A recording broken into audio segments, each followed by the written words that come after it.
পাঁচটা বিষয়, যে পাঁচটা বিষয় আপনি ব্যক্তিগত জীবন থেকে হাতিয়ে দিবেন, কোরবানি দিবেন সংগঠনের চারটা সিদ্ধান্ত মানার জন্য,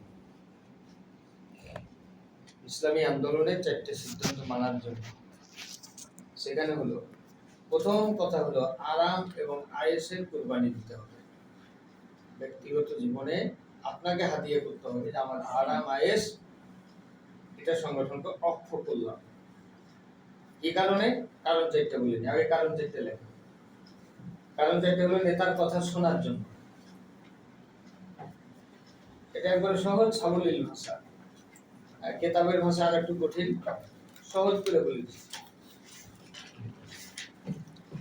নেতার কথা শোনার জন্য, এটা দেখেন যে আপনাকে যে কোরবানি করতে হবে নেতার কথা শোনার জন্য।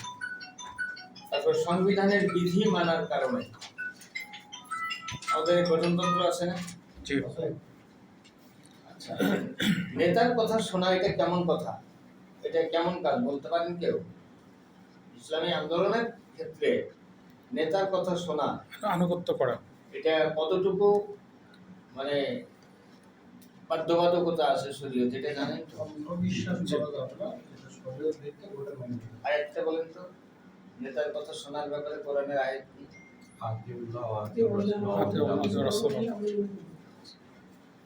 এই আলোচনাটা অনেক বড়, এটা করা যাবে না, এটা অন্য এক সময় করব।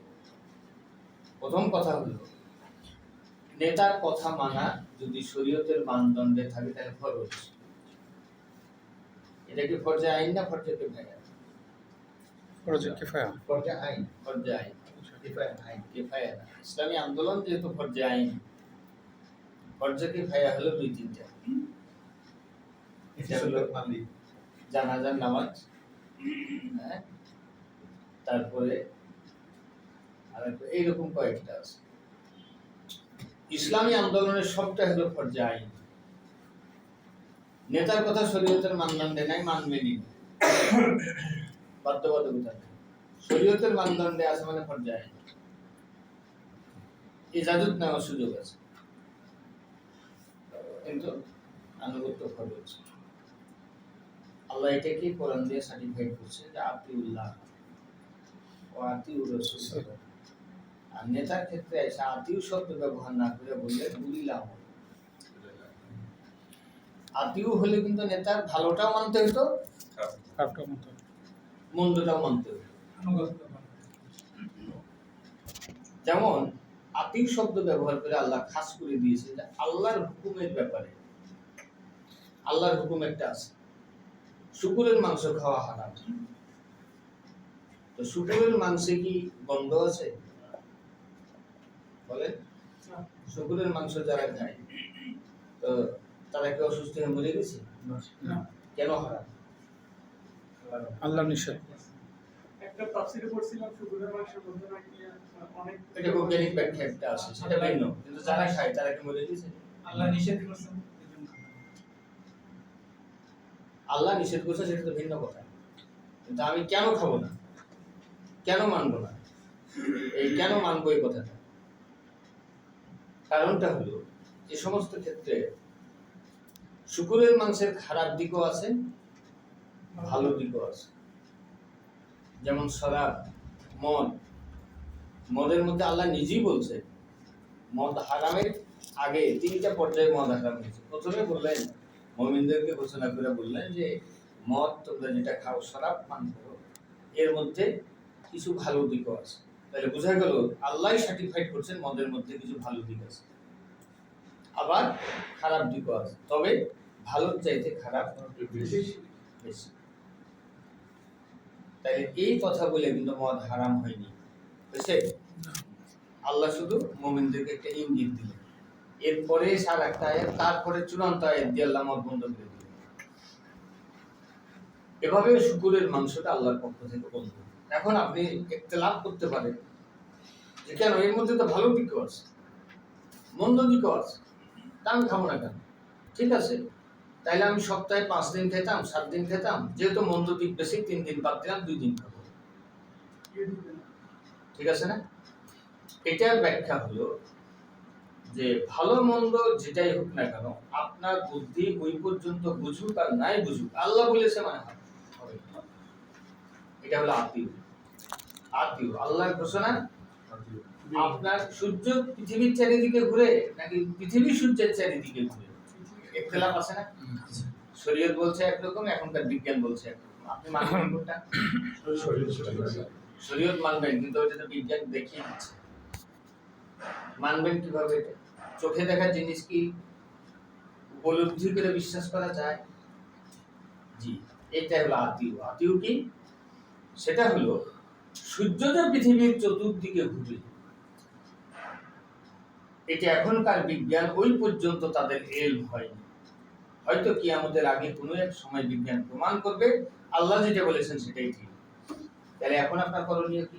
এখন করণীয় হলো আল্লাহ যেটা বলেছেন সেটাই চূড়ান্ত, কারণ আল্লাহ আতিউ শব্দ দিয়ে আল্লাহর আনুগত্য করাকে বান্দার জন্য খাস করে দিয়েছে।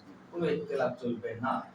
তোমার বিবেকে ধরুক আর নাই ধরুক, তুমি বুঝতে পারো আর নাই পারো, তোমার চোখের সামনে প্রস্ফুটিত হোক আর নাই হোক, আল্লাহ বলেছে বাস, এখানে কোনো ইখতিলাফ চলবে না। এটা হলো আতিউ।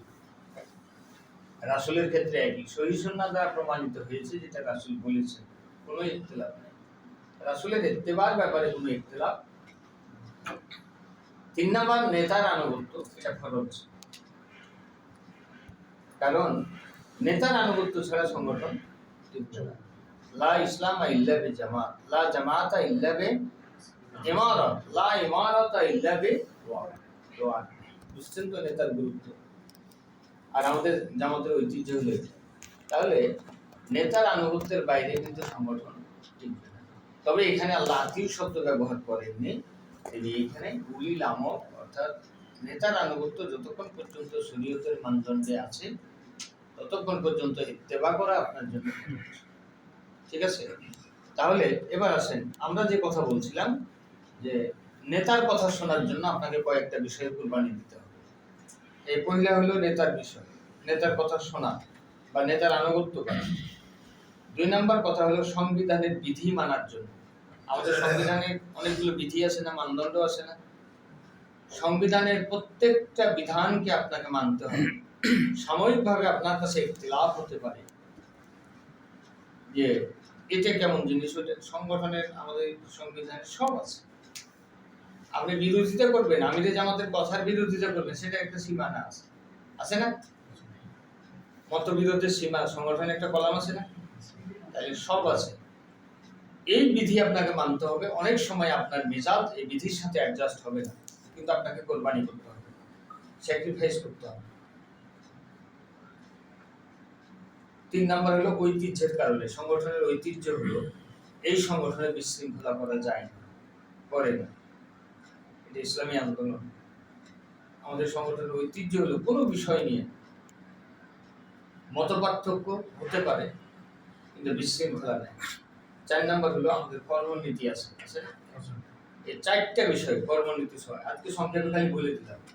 এই 4টা বিষয়ের কারণে, 4টা বিষয়কে সম্মান দেওয়ার জন্য, ইজ্জত দেওয়ার জন্য 5টা বিষয় আপনার জীবন থেকে কুরবানি দিতে হবে।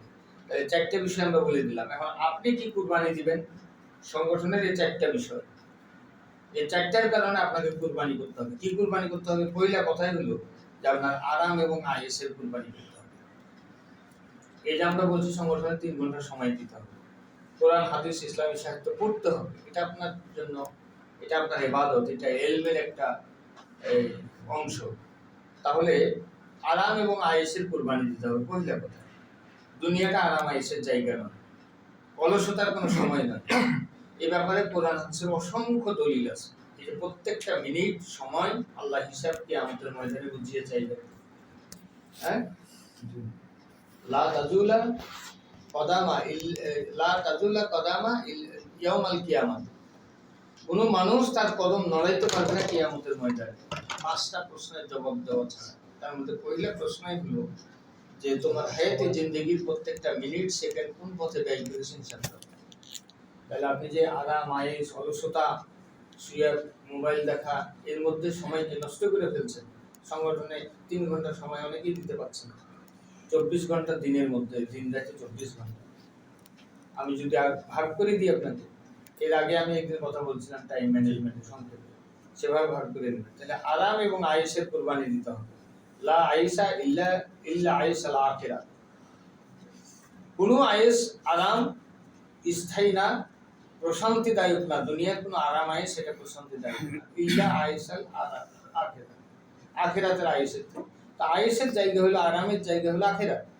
আপনি দুনিয়াতে যদি এটা নিয়ে নেন তাহলে আখিরাতে বঞ্চিত হবে। কথা ঠিক আছে? তাহলে আরাম আয়েসের কুরবানি দিতে হবে। 2 নাম্বার হলো সময়ের কুরবানি দিতেই হবে। সময়ের কুরবানি, সংগঠনকে 3 ঘন্টা সময় দিতে হবে। এই 4টা কারণকে সংগঠনের এই 4টা সিদ্ধান্তকে মানার জন্য সময়ের কুরবানি দিতে হবে। সময় নাই না, সময় দিতে না পারলে আপনি পারবেন না। 3 নাম্বার কথা হলো অর্থের কুরবানি দিতে হবে। এই 4টা মানার জন্য 5টার কুরবানি, তার মধ্যে একটা হলো অর্থ। অর্থের কুরবানি দিতে হবে। কুরবানি কোনটা?